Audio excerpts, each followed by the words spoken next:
These are the kind of kids I sold drugs to. I was at a private Christian affiliated school.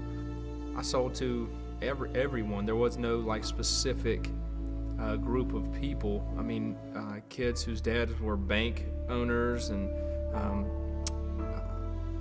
kids who I played baseball with.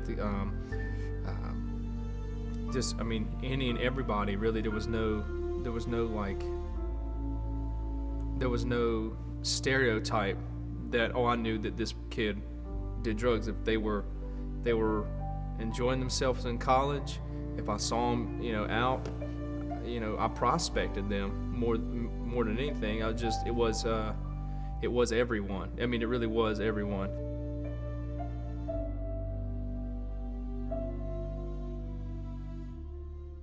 It was me fighting against deceit, fighting against dishonesty. I mean, I was fighting against lies that I had told myself, that I believed.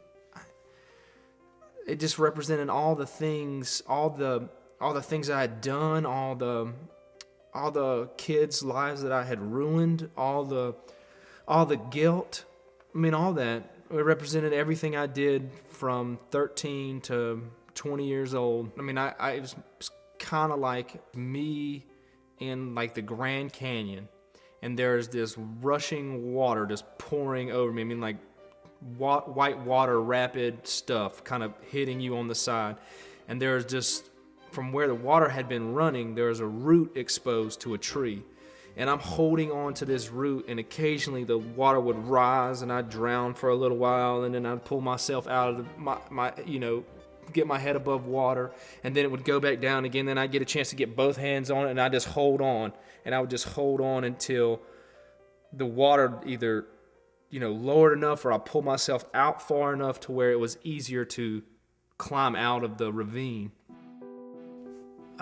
Day one of the youth home, I mean, emotionally I was beaten, like ready to cry.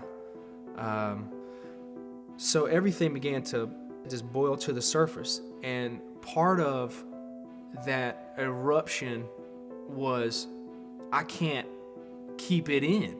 I can't shield this from people.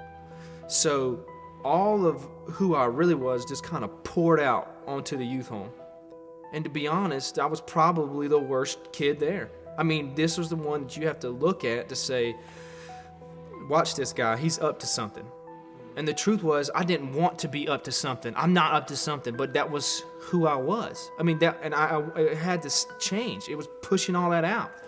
So that's really when it began to change, and it was perfect. I mean, I worked during the day, but it was just me, and I could just deal with me. I could hang out my own self and enjoy the progress that I was making. That's when that feeling of,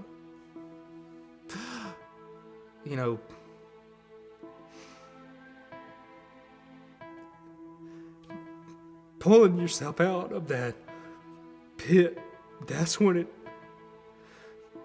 began to feel like I'm making headway. I can hold myself up long enough to grab the next layer and pull again. And I just kept doing that. And I knew that the life that I did live, I didn't want it anymore. And the life that I was going to live, I needed evermore. I mean, I finally got it. I finally, could breathe. And I was changed. And I was different than I'd ever been before at the youth home. Essentially, my life was changed. My family life was changed. I've never had my dad be more proud of me, and I guess rightfully so. I mean, he always was there and went to bat for me, but that's because he loved me, not because I was deserving of it, and I knew that. Now I'm a husband, and so my family, my wife and myself, and then my unborn child, their lives will be changed.